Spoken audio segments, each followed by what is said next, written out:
Hey there, welcome to Hookup Baits Podcast. Doing this one without JoJo, but I think I can handle it. Without the hostess with the mostest. I got my good buddies Dell and Frank here, Hookup Baits ambassadors and team fishermen. So we're gonna see what they're all about. So, welcome, guys. Well, hello, good morning. Thanks for having us. So the first question, JoJo typed me up a thing here. Okay. So, right, I'm gonna kind of go through those but let's just how we always talk, just about fishing, right? Don't hold nothing back. No curse words though. All right. You able to handle that? Yeah, I can. You notice I didn't answer. Right. We're not fishing, so I can hold up. Yeah. No pirate code here. Yeah. Right. So what age did you guys start fishing? I hadn't had diaper removed yet. Seriously, I was basically born with a fishing pole in my hand. Oh. I fished all my life. My Very father nice. was a fisherman. To take it all the way back to the beginning, Mm-hmm. my mom tells a story. They were single family income Mm-hmm. back in the 50s, Yeah. right? And my dad, they lived in Long Beach. Mm-hmm. So my dad used to go out to Pier Point Landing, the original Pier Point Landing, the real Pier Point, Yeah. right? And we'd go there, and I'd have a blanket laid out and just hanging out with my mom in a blanket, and he'd be casting for bonita off the pier. And Yeah. he took his last $2.50 and bought a new jig. And he's casting his old favorite jig. And I walk up, and I pick that jig up. And I walked over the side of the pier and threw it in the water. Oh God. And said, "Bring it back, Dad." And they couldn't even afford that jig. Oh my gosh. So that's that's the beginning of fishing history for me right there. Yeah. That is the beginning of it right Wow. there. Yeah, so. How about you, Frank? Yeah, pretty much all my life. Dad was a fisherman. I learned more actually from my uncle Mm-hmm. when we moved out to California. My dad was in the Navy, so he didn't have a lot of time to go fishing except on the once a weekend or so. But it was pretty far apart. But yeah. Just like Dale, it's like it goes pretty far back. But Yeah. like I said, I learned more fishing from my uncle. He made his own jigs and tied his own flies and everything. And Oh, very you cool. know, yeah. So Very nice. sleeping in the back of the station wagon with both of those guys going fishing and waking up. All right. We're at the spot already. It's kind of nice. So Very nice. yeah. So, how long ago and how did you get introduced to the hookup baits? Wow. So it's our 7th anniversary. So yeah, 7 years ago. Yeah, you came on really quick. Yeah, ran into you at San Diego Rod and Reel Club. Yeah. Guy says, hey, I make these baits and they catch everything. I looked around the room and everybody's like, oh yeah, right. Yeah. So I asked you, for your 5 recommendations or give me 5 baits for fresh and salt, and you handed me 3 and for salt and then 2 for freshwater, and yeah, so 7 years ago is when I met you, and then they just kind of grew from there. Yep. Yeah.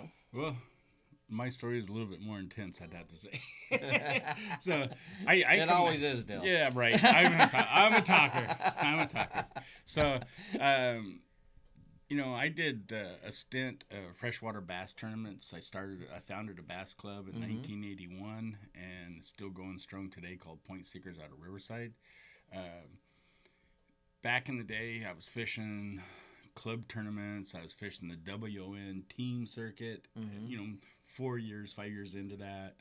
I did just nothing but bass fish for 12 years. Yeah. And one of the techniques that I really caught on to that worked with some secret techniques, Bobby Garland, if you know that name in the industry, he made a Gitsit, which was a tube bait, right?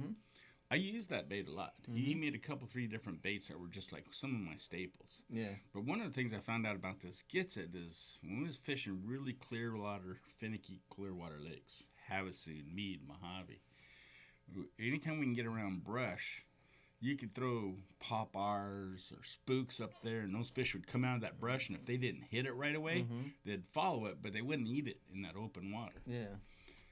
Well, one day, my buddy's got a fish tracking him, and I grabbed my Gitsit rod, and I threw it right behind the bait, and it dropped, and that bass just whacked it. And we started this technique fishing together as a team. We're separate partners in the boat on some of my team tournaments, and then the team circuit, we're fishing as teams. And that worked really good. And we use that technique a lot through our bass tournament careers. Mm-hmm. Well, come along, I took a sabbatical, raised my boys, got away from tournaments, and I bought a kayak. Mm-hmm. And I met you guys fishing the first tournament series I started in Also, is the Battle of the Bays. CCA kayak tournaments, right? That's where we met. Yeah, the Okay. CCA kayak. But it started with the very first one I fished was at Mission Bay. Mm-hmm. And at Dana Landing, before the tournament started, I walked in and I seen these baits up there. It's Mm-hmm. like hookup baits. Mm-hmm. And it's like, those look like my Bobby Garland gets it. I bought, I think, 6 packages that morning in the 3/8 size. Yeah. I went out on the lake, on the bay, Mission Bay, and it was tough fishing. Mm-hmm. You could not buy illegal fish for the tournament that day, but I bet you I caught 35, 40 fish on those baits. Yeah. My very first introduction, I go, Yeah. these things work better than Gitsits. Oh, These yeah. things are killer. Yeah. And you know what? They've been my staple bait ever since that day. Oh, yeah. And what was that? 4 years ago? About 5 years ago? About 4 or 5 years ago. The second tournament from there, I met you and Frank Yeah. at Redondo Mm-hmm. and started talking to you guys. And, hey, can I get a sticker for my kayak? Like Yeah, everybody yeah. does Oh, to you. yeah, And you oh, go, yeah. well, those are team stickers, Yeah, the right? big stickers. Yeah, And you got to earn that big you sticker. guys have kind of got your first introduction to me that day. Yeah. And we talked. And at the end of the tournament, you told me how you whacked them, and I had a little bit of a tough tournament on that. Then we followed up the following tournament. I beat you guys. Oh, yeah. I won that tournament. With hookup baits, though. As long as you did with hookup all baits, with that's all hookup right. baits. All with hookup baits. And then from there, I think that kind of solidified our relationship. Yeah. I kind of made myself known to you. Yeah. And then we've had a relationship ever since. And then Yeah. you guys brought me on as family Yeah. a couple of years later and put me on the hookup bait team. And I've been with you for 3 years now. Awesome. Yeah. Isn't I that mean- the tournament that he flipped his kayak? Yeah, I Yeah. sacrificed all my equipment, my company phone, my sunglasses to win a $500 gift certificate. But you won the tournament, so Yeah, he won. And you had the similar, with the first time you used the Yeah. hookup baits, it was similar, same thing, right? Yeah, Just kind of. like- Yeah. Well, so when I first started using them, I bought them on that Thursday, Yeah. and then that Saturday went out on a bike ride with Tremaine, and went down to my spot down at Mariners Point, right there off of Mission Bay, and first cast got a spotty, and then I was like, "Well, that's kind of cool." It was, I remember too, it was a glow green. Yeah. And I was just using a cheap Daiwa D-Shock, $25 rod reel, whatever. Casted it out again, got a sand bass. I was like, whoa, what the hell?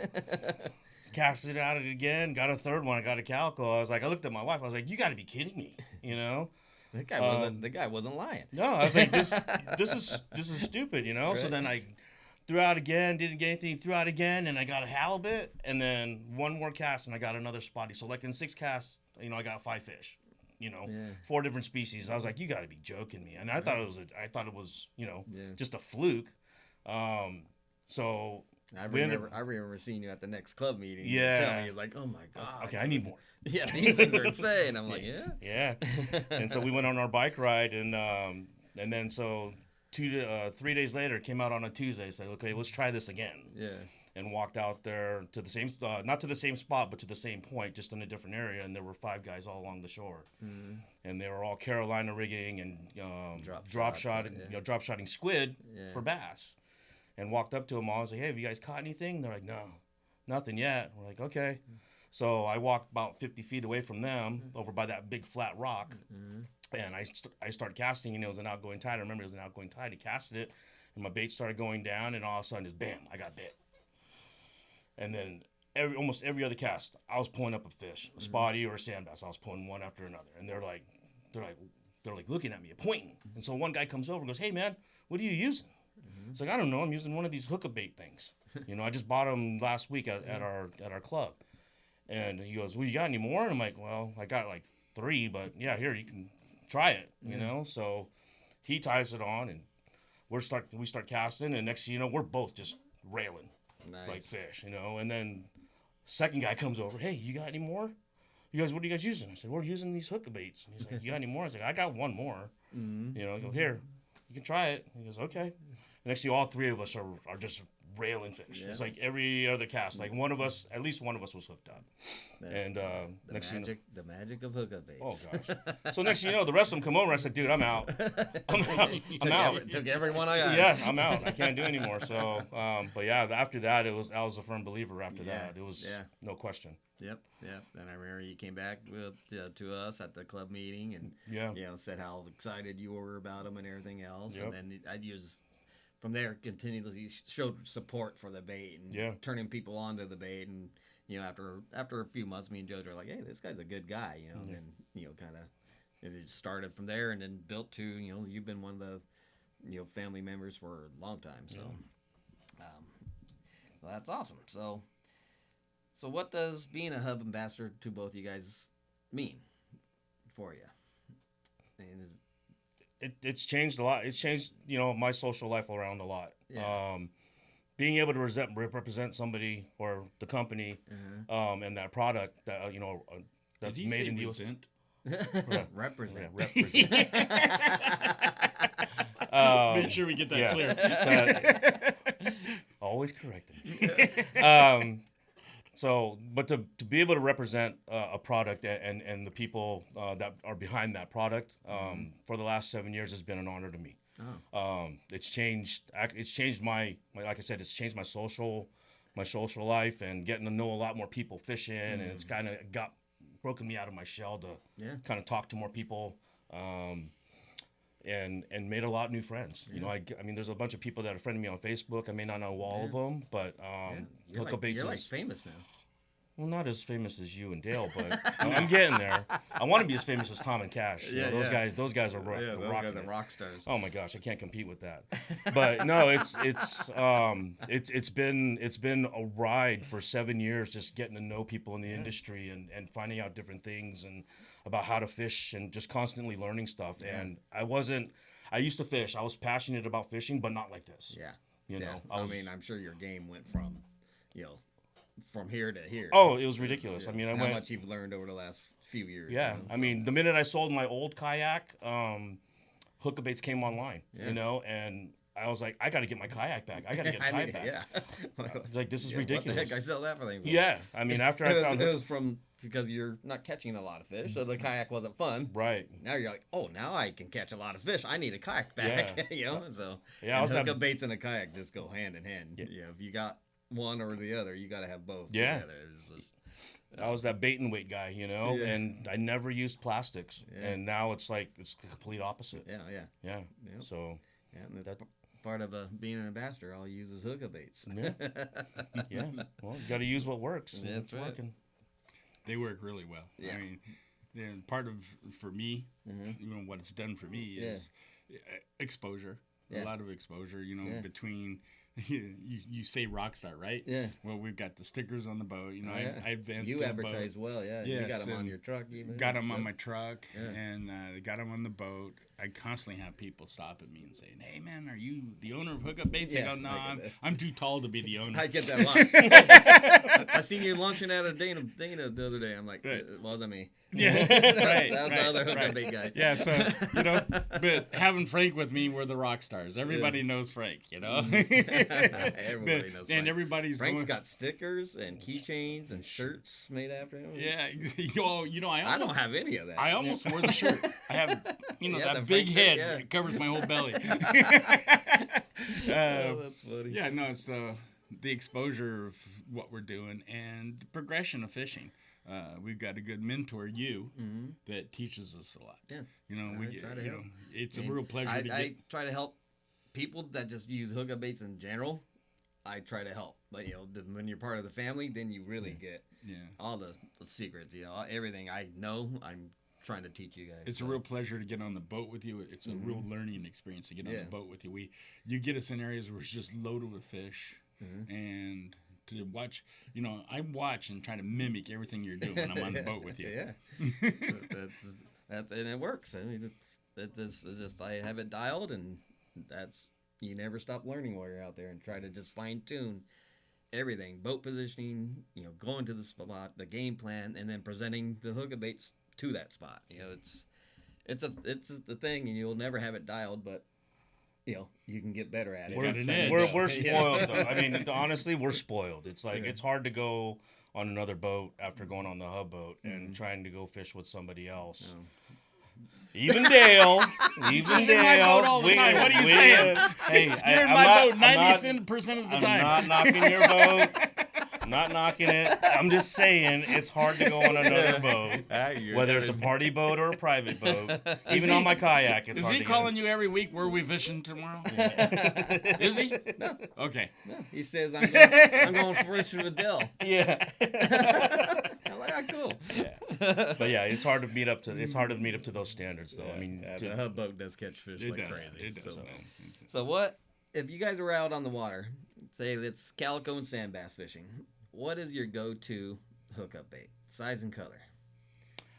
Inshore, offshore, or inshore or bay. Inshore. Inshore. We'll do both. Do inshore and then do bay. Say 5/8 sardine. 5/8 sardine. Go to. Yeah. Out inshore.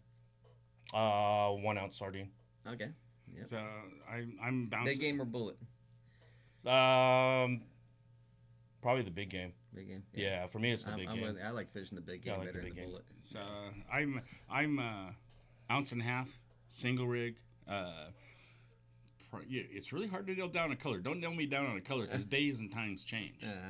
Just the last 2 days out fishing. Oh yeah, color matters. Always color matters. Yes. So it's you're not going to pin me down on a color, but you're going to pin me down to if ounce and a half. If it's a tough day fishing, which color is going to be on your rod first? Red crab. Red crab. Red crab. Oh wow. In the morning. Yeah. Until it gets light, and then it's going to go to blue mint. Yeah, and you told me not to cuss, so because I have a saying with that blue mint. Well, it's funny. You're one of the only guys that say blue mint. Yeah. Most people it's just mint. Yeah. It's blue mint. It's blue mint. Ever since I've known Dell, blue mint. Yeah. There's a whole reason for that. He's trying to get me to start on that too, but I try to stay away from it. It's blue mint, but yeah, it is mint bait. Yeah, so that thing is that's got to be one of the most versatile colors I think under most conditions. Yeah. Well, see, what I've noticed is the mint, when the water's warm, up to that 65 and higher, the mint seems to be a little bit more productive. And then 65 and lower, the sardine seems to be more productive. It's something I've noticed. See, you just taught me something new today. See? All right. I'm going to pay attention to that. Sardine, cooler water, mint, warmer water. That's kind of my go-to. And then the same thing. It's 5/8 in the bay. 5/8 in the deeper bays, San Diego and Long Beach, quarters in every other bay. But usually my go-to, I'll have a sardine on to start with almost every time. Well, or a sexy smelt. I listened to your filming before us today, Ben Seacrest, and he said something that's the most important thing for everybody to creed on, that is shut up and listen. Yeah. Exactly. Shut up and listen. Yeah. And there's always somebody better than you that knows what's up, and once you recognize about that person, let him talk to you and tell you what he's doing. It's like, no need to figure it out yourself. That guy's already got it figured out. Yeah. So, all right. So, next question she has written down: what is your favorite moment from fishing on the hub boat? My favorite. There's so moment. many of them. Oh my! Our trip to Ensenada. Oh, that was fun. We had a blast. Our trip to Ensenada. Us three and Al. That was. Yeah, that was a good trip. From start to finish. From fishing all day I think we spent the first day fishing out on the outside ridge off of Todos Santos on the big reds, and we didn't have any success with the yellowtail, but we did really. And then just at dusk, we turned it on the calicos above Todos Santos on the high spot. Then the next day we fished the point. We had a wonderful dinner afterwards with one of your charter friends that has a restaurant downtown. Yeah. It was just a little too much to drink. A little too much to drink. Just had an awesome trip. Awesome trip. That's for fish. Did we stay 3 days? We just stayed 2 days. Oh, so it's fishing down, stay the night, then fishing back. Yeah. Okay, yeah. That trip's really good when you got another day to where you fished a point, off of the point past the island there and all that stuff where you got a full day of fishing. That's pretty nice. We need to do it again and make it a 3 day. So you got the full day of fishing the whole Ensenada area. Yeah. The hardest part about those trips is the ribs at the end of those trips. ache Yeah. so Well, bad so- because you're laughing so much. Yeah. I Just- thought you were gonna say from the but- 72-mile No, boat ride. no. You know, no, the laughing, Yeah. the laughing and heckling, and oh. we just, Well, we that's just any- That's Yeah. every single trip, though. Oh my gosh. The comedy show. And, Yeah, that's every single But trip. the fishing's incredible. Yeah. But that's one of my favorite trips on the boat. Mhm. Yeah, I have to say, I mean, the ride down wasn't so great that time when we went. Mhm. When we buddy boated with Jim, Yeah, yeah. and we had to drop off Brian and Lori Yeah. right before the calm. But Yeah. other than that, though, that weekend was pretty epic. Yeah. We went in and fished inside the bay, and Brian was filming us in Ensenada Bay, and we just roped like 400 fish in the bay. It was Yeah. ridiculous. Fishing Ensenada Bay is like fishing San Diego Bay, but like 50 years ago. Yeah, right. Like no pressure. Yeah, no, it hasn't been touched. You're catching bass and halibut and bonefish and corvinas and corbinas and just the variety of fish you catch Yeah. in Ensenada Bay. Is pretty, That pretty Ensenada wild. trip shows how versatile hookup baits are. We started down, we came in inside of Coronado, went out, and we trolled hookup baits and got into yellowfin tuna. Yeah, yeah. And then we went inside and caught bass and rockfish. You know, Yeah. all the same bait. You know, then we go in the bay and catch everything else. you know. Bonefish and sculpin and halibut. You know, all the same bait, just different size and different size gear. So, yeah, a lot of good times on the Hookup Baits boat. So, okay, so you have been fishing the SBS series for a few years. Why did you two partner together, and what do you look for in a team player for fishing tournaments? Oh, I was hornswoggled into that one. Hornswoggle. This is the Jedi mind trick. Beautiful JoJo talked me into being team partners with Frank. Yeah. Yeah, and you know, I think she's seen my boat when I bought the Ranger. Yeah. She's seen my boat the first time at the Dream Extreme down Yeah. at Lake Elsinore Yeah, fishing yeah, that tournament. I get it. Yeah, and from there, I think it was just shortly after that she said she wanted me on the fishing team. Yeah. Yep. Yeah. Yep.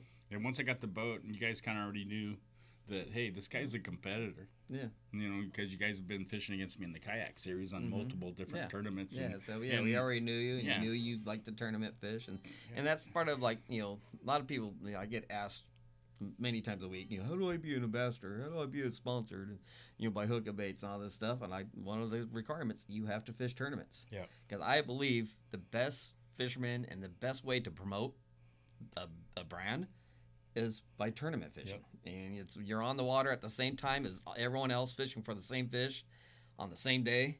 Yep. If you have a good product, that's where it shines, right? And in tournament fishing, I believe you're just so much better of an angler if you tournament fish. It just advances you so quick. And so that's part of being an ambassadorship is you got to tournament fish. You know, is the big part of it. You know, I think just about most of all our ambassadors are either tournament anglers or guides. So, you know, I don't know if we even have one that's not a tournament angler. Oh, Brandon Avalos, but he does a lot of trout. He's our trout. He does a lot of trout fishing. Yeah, he's our trout ambassador kind Yeah. of thing. But other than that, everyone else, I think tournament fishes are guides. So Well, that's one of the requirements. Right, You got to yeah. tournament fish. that's the thing that I got the attention with you guys from this. Yeah. Once I started your baits, I was hooked on them, and I was fishing nothing but hookup baits. Yeah. That's yeah. Cool. Well, let's take a break, and we'll be right back. Thanks. All right.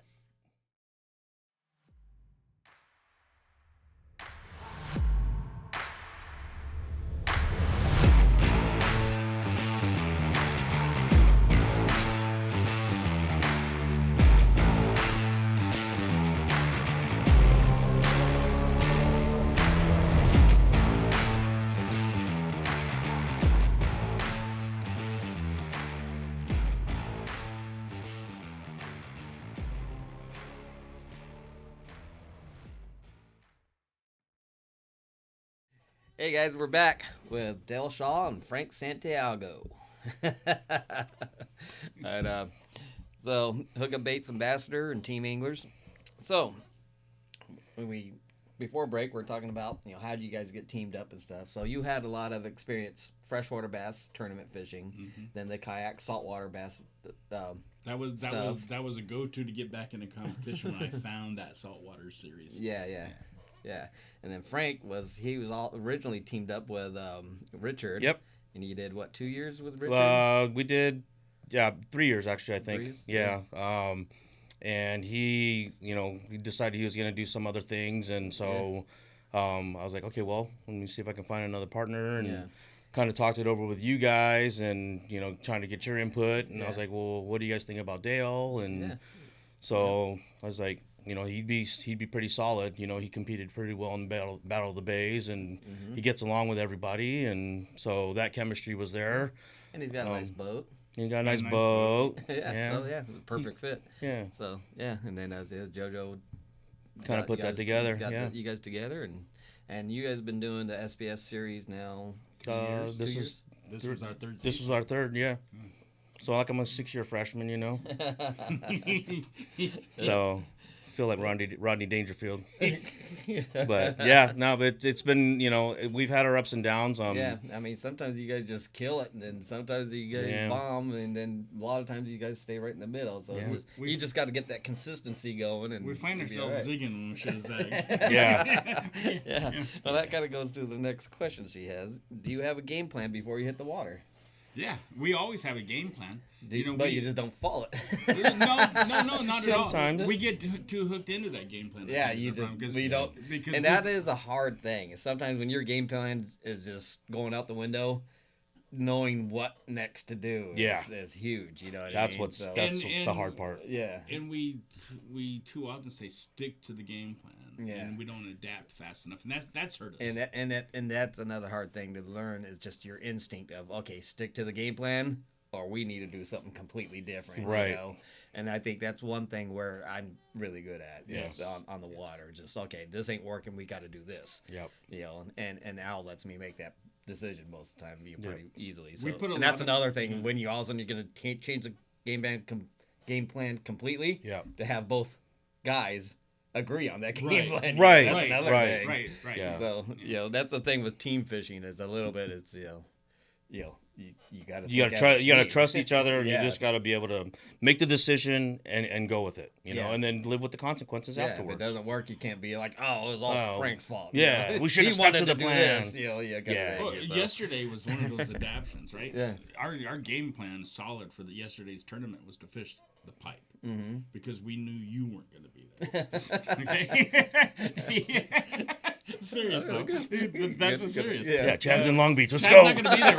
We're going to crush this thing on the pipe because Chad's not going to be on us. But that was our game plan. And then I seen a report that the yellowtail were popping down at Crystal Bay. Yeah, and that thing yesterday is for big fish. It not was just an bass. open schedule of 5 different fish category. It was the largest fish, 3 fish category of any of the 5 fish species. So that's why the yellowtail. So that's why the yellowtail mattered, and it's like, okay, well, going back to when you, me, my buddy Bill, and Frank started chasing the yellowtail all over Crystal Pier area. Yeah, so you guys just did that. Just go fish the ARs and wait for yellowtail to show up. That's exactly what we did. We started off the ARs fishing bass and just waiting for those yellowtail to show, waiting for the birds to show us where the yellowtail are. And it didn't happen, but it was a good game plan. Yeah. I mean, I agree. If you're going to do a multi-species like that, La Jolla and the ARs there in front of Mission Bay or Crystal Pier, that was a good game plan. I agree with that. And we spent a lot of time doing the yellowtail retrieve because we were getting big streaks under the boat. Okay. All over on those ARs. We was getting big streaks under the boat. There were yellowtail cruising. Yeah. Singles. Yeah. Cruising around. And we've caught big yellowtail on those ARs many times. So. I think Ronnie got his PB out there. Yeah, that's where he caught that 40-pounder. We just didn't get hooked up, but ultimately, staying with the bass plan throughout the day, I ended up in second place with the biggest bass for the tournament. Yeah. But that was a game plan change. Okay. We adapted just on intel. Yeah. But that's going to be our biggest downfall that we've had. We fish really hard on pre-fishing, and we get what we think is a solid plan. We go into that. It doesn't start out that way, but we say stick to it. That tidal change movement, water clarity, the sunshine may turn it on. Yeah. It may just be that. Yeah. And that's where we get hooked up in. Those other factors. Waiting for something to change. Those other and factors changes. are going to change and stay in our plan. And that's hurt us. We haven't adapted enough. Yeah. So, I mean, that is a hard thing. That's probably the one of the hardest things it is for tournament fishing is that. You know, the game plan and when to stick to it and not to stick to it. You know, and then what's crazy about it is everything can be the same, weather, tide and everything from one day to the next, but it could easily change as well, just as drastically. There's no current. The ocean changes every day. Yeah, or hour there's by no hour. bait or whatever. Yeah, that's frustrating. Okay, and what do you do to stay positive on the water during a tournament when the bite might be off? Pick on Frank. We all do that. I even pick on myself, so it keeps us all you make positive. it easy to pick on Frank. Yeah. Fishing the hub boat, I found out there was hashtag pick on Frank. Yeah. Yeah. No, it was hashtag poor Frank. Yeah. Poor Frank. Or messing with Frank. Or hashtag poke the messing with panda, Frank, yeah. whatever you want to call it. There's It's a whole all bunch of out there. hashtags. Yeah. No, you know what? That's something because I've done tournament fishing for so long. Mm-hmm. Is it's not over till it's over. Yeah. So stay. Oh, yeah. I mean, Sometimes the last half hour is everything, yeah, so. and going into a tournament with confidence. Yeah. That game plan's got to have confidence Mm-hmm. behind it. If you got a weak game plan, you don't have confidence. You're not going to perform for the day. Yeah. So it's walking into that morning with confidence under your belt. Yeah, so. it's like, yesterday's tournament. Mm-hmm. I told Al, we're going to win this. I mean, and we crushed it. Yeah. So it's anytime we can fish Marina Del Rey, we catch big bass. And I knew we got a chance to go up to Marina Del Rey. We were going to catch big bass, and we did. So, yeah, confidence is a huge thing of, being confident of your game plan and your ability to catch the fish you're going after, Yeah.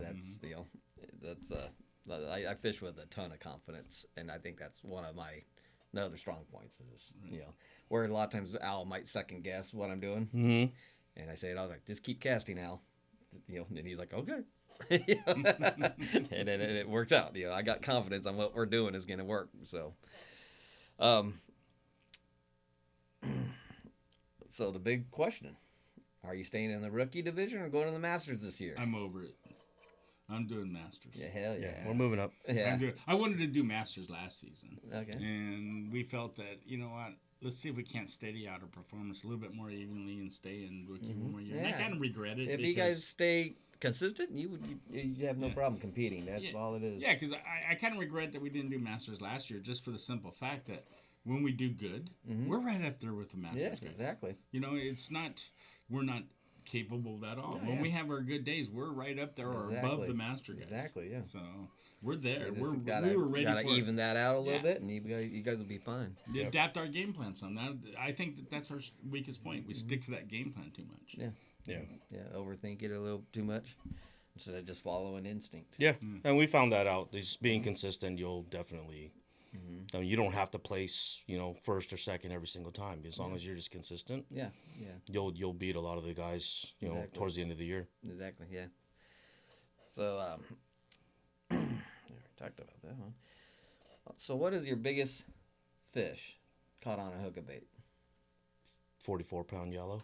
That's a big yellow, Yeah. especially a local yellow. Yeah, too. got that one down there at the pipe. Bass fishing. Yeah, I remember that week they were there. Me and you were both Yeah. taking turns hitting those. Yep. And you would get usually just one bite while you're fishing the pipe, but it was all that's what I think I caught a 36. That week. Then you got the 44, and then I went back and I hooked another big one, and I lost them solo fishing. Yeah. So it's like they were there. Yeah, all in the same spot. In It's the like, same spot, exactly. They're just a little school of them. Stayed there for about 2 weeks or so. yeah. Definitely yellowtail. I didn't get to weigh the fish. I was on a boat, on a 2-day boat down in Collinet.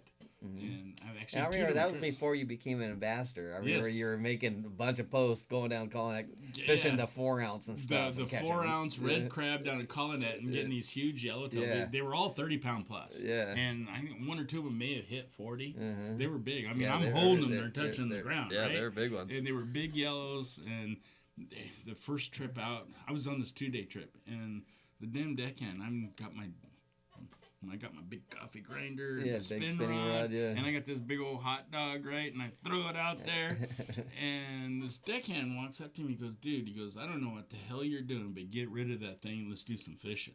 You need a knife. Yeah, like watch this. And I looked at him and I go, you don't know a damn thing about hookup baits, do you? And he turned around and walked away. Fish on!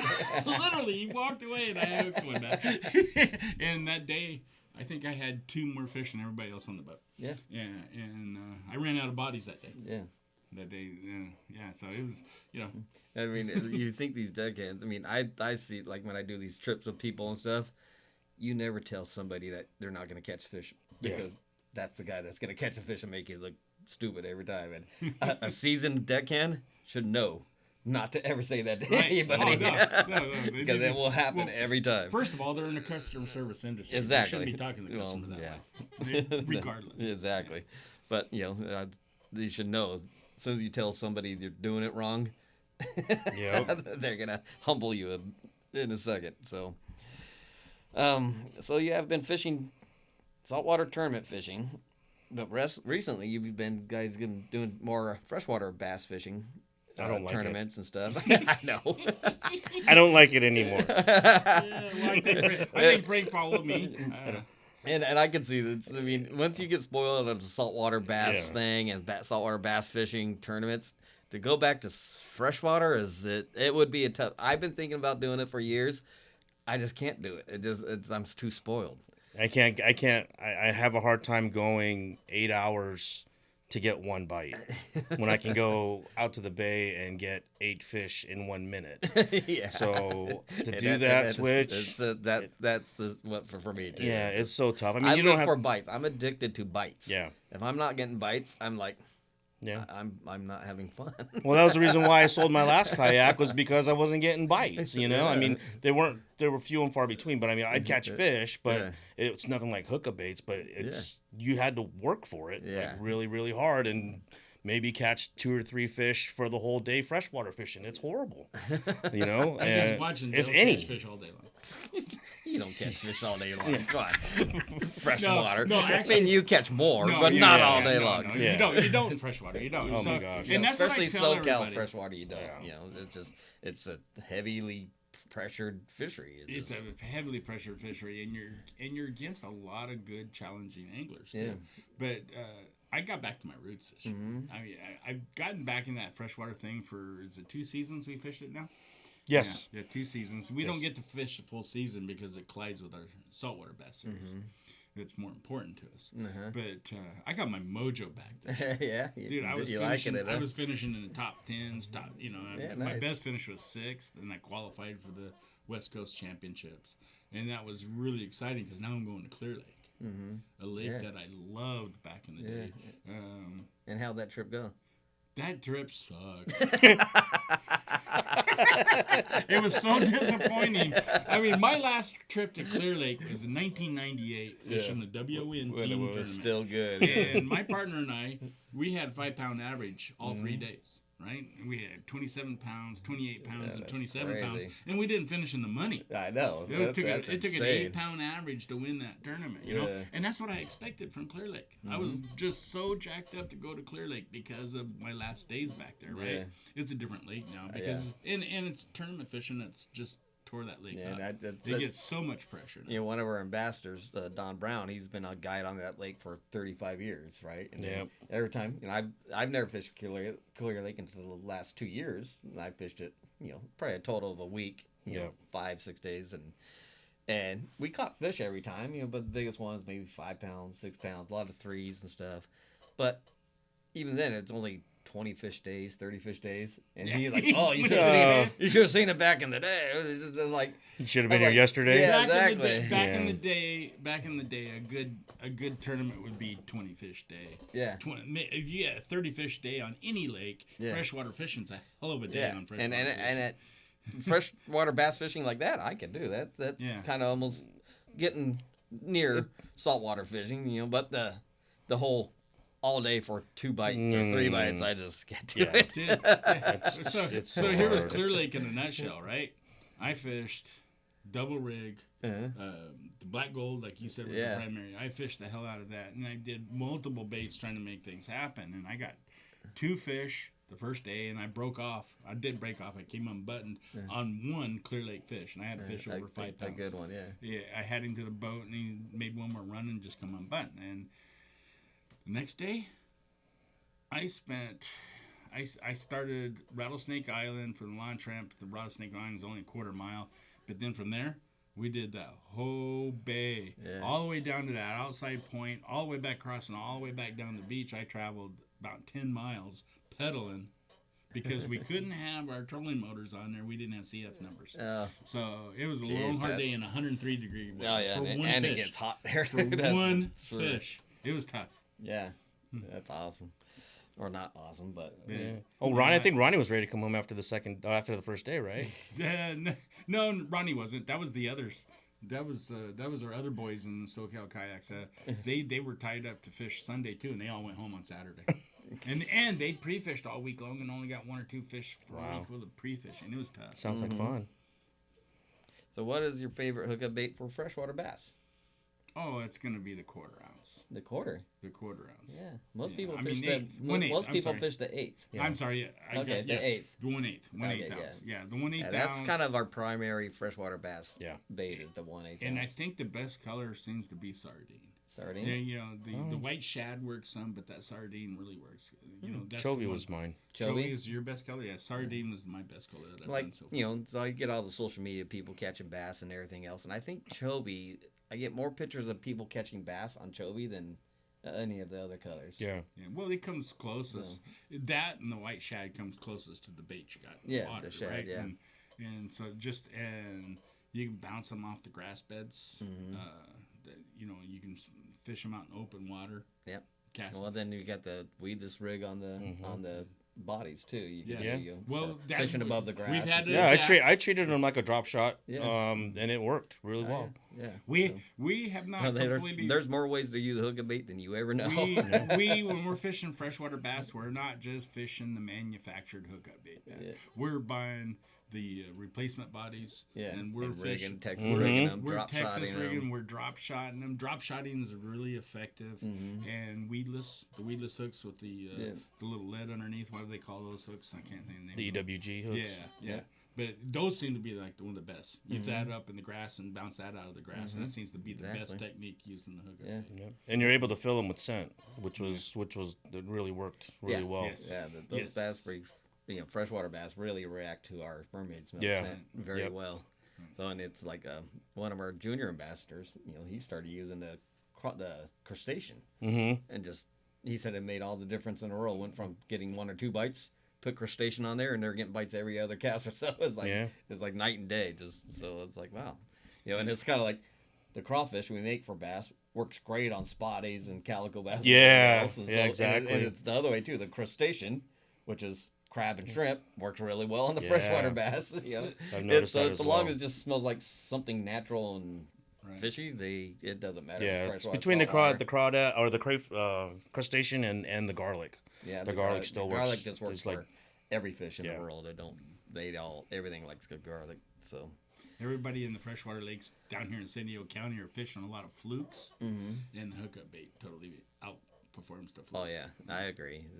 When you do a body of a hookup bait and you weedless hook it with a worm hook kind of thing and use it as a fluke, unweighted, it just got a great action. Then you could add scent into it, so it's a scented fluke, and it just the colors of it worked really well. So I've done really well on. I've caught bass up to 8 pounds, using that through the years. So that's something I think we need to do an instructional video on that sooner or later because people keep asking. Yeah. So okay, Dale, this was for you. Okay. She marked it out, Dale. Damn. You often take customers out on your boat fishing. How does it feel to have the confidence in hookup baits to know that you are going to put them on fish that day? Dude, it makes me a rock star. You're right. Holy crap. So, I will not buy bait. Nah, the only time I buy bait is if we're going offshore. Like the that's tuna thing. Tuna and stuff like that. That's Yeah. the only time. And then I try to make mackerel over bait because bait just doesn't hold up live well. You spend $60 for a scoop of bait and it all dies before you get there. So I try to make mackerel. That's, it's healthy. But when I take all my customers out, and I take people that haven't fished much at all, right? And I tie up a hookup bait and hand them a rod, they're catching fish immediately, and they can't believe it. Yeah. I've taken guys that has fished, off and on with their families, and then he's like, yeah, fishing's something that we love to do, but we're just never successful at it. We don't get it, right? And in an hour, they've caught 4 or 5 fish that they've never done in their lifetime. You're the best fisherman in the world. I was saying, like, dude, I could just name numerous days, and I do have the fortune of taking customers. I'm in outside sales, and I get to expense entertainment trips, right? And since I bought the boat, I take guys fishing more than I take them golfing. And to take these guys out and introduce them to hookup and to be baits. able to, a lot of times like these people that just fish every once in a while. They fished before, and you say, or not fished at all, and hey, you want to go fishing? They're like, I don't fish. And you having the conversation tell them, oh, if we go fishing, you're gonna catch fish. Then they're like, oh, really? I'm gonna catch something? Those are the fun ones. Yeah, exactly. But the good ones is the ones that I take out that have fished a lot of their life. Exactly. And they want bait. They want live bait. Yeah. And it's like, okay, no, you don't we'll need buy a half a scoop of bait, and you're gonna fish the bait. I'm gonna fish hookup baits next to you, and we'll judge the end of the day. Yeah. And and he's bringing in picacho. We go rock fishing. He's bringing in picacho and these little starries and little barber poles and stuff, and I'm bringing in 5-6 pound reds. There is a difference. And then, okay, give me one of those before the day's over, and give me one of those, and then they're doing it. They're catching bigger fish and better fish. The quality of the fish, and changing them. And you're spreading the love of hookup baits. And I'm spreading the love of hookup baits. It's awesome, I love doing that same thing, taking people out on boats that haven't caught a lot of fish, or that, like you said, fished, but don't really know how to fish the hookup baits, and still a believer in live bait and everything else, and sorry guys, hookup baits will always outfish live bait.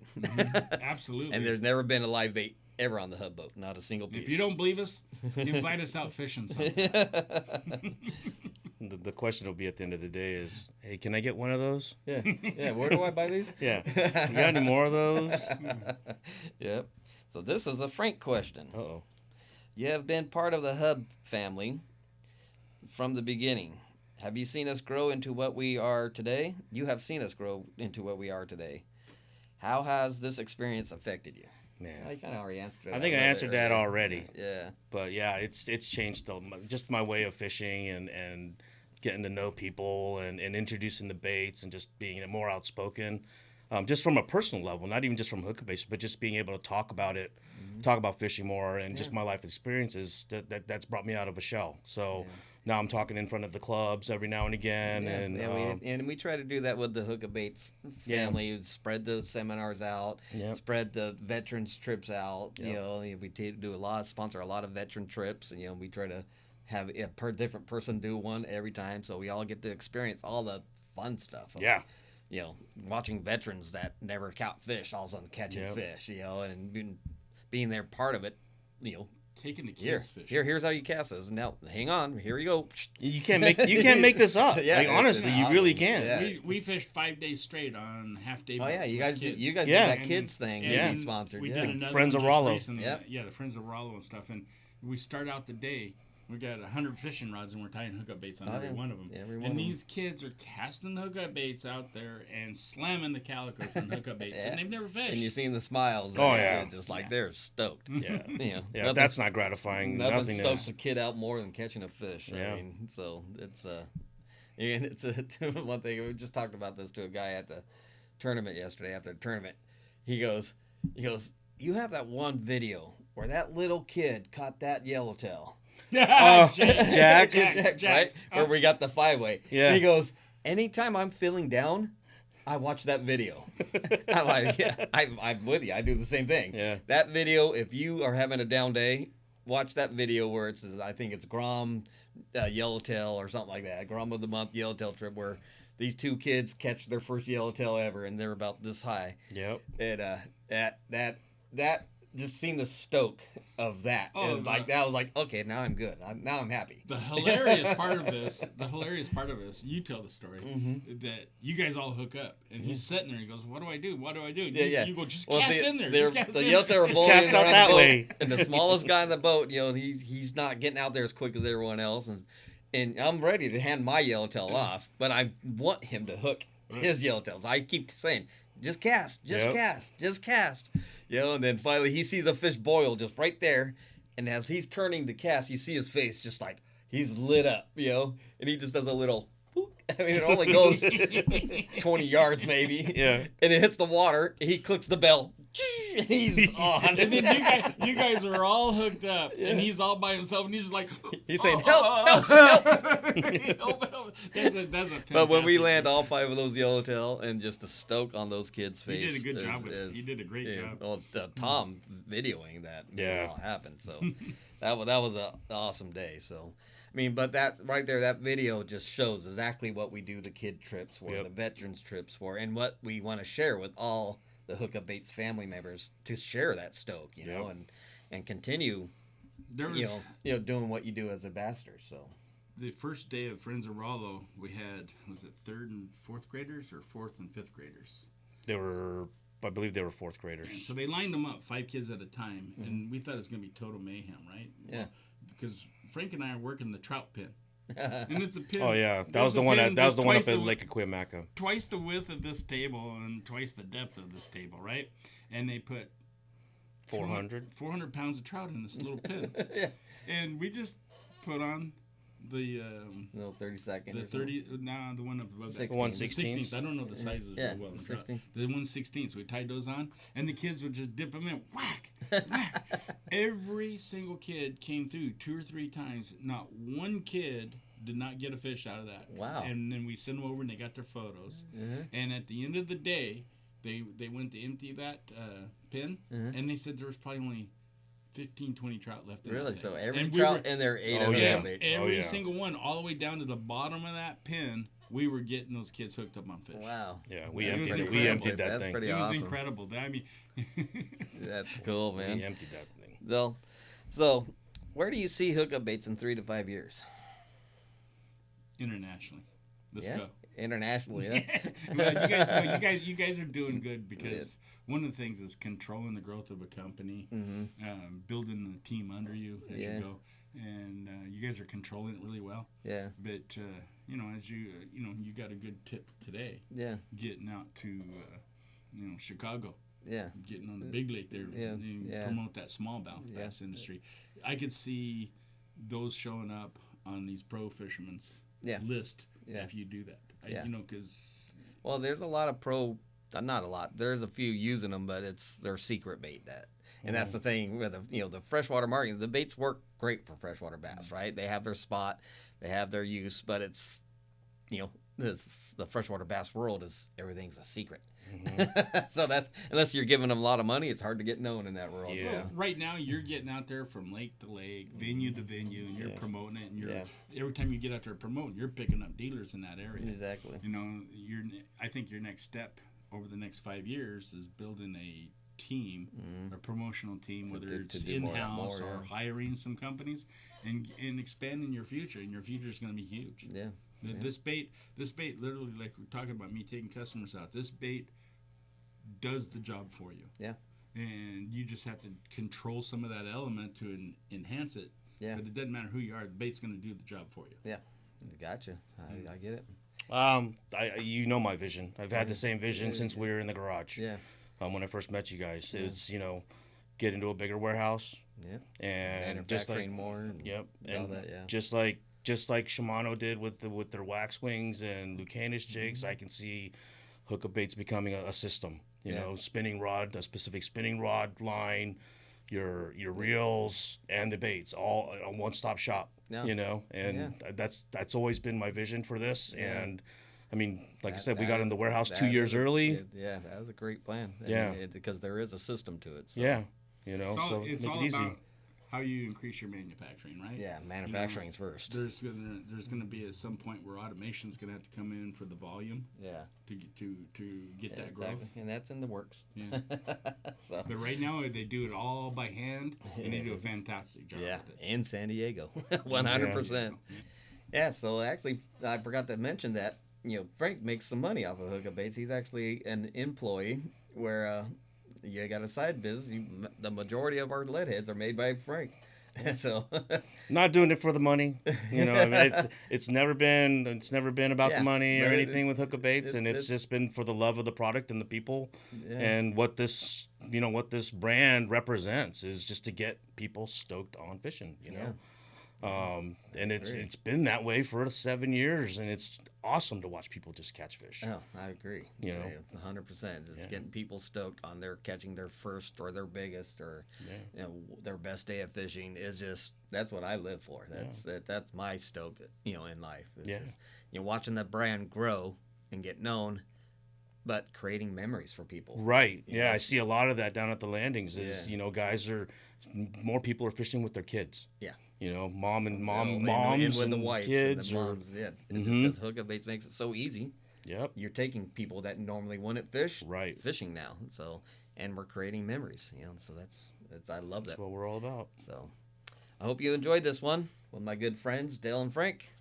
Well, thanks for having us. Oh yeah, yeah. Thank you guys.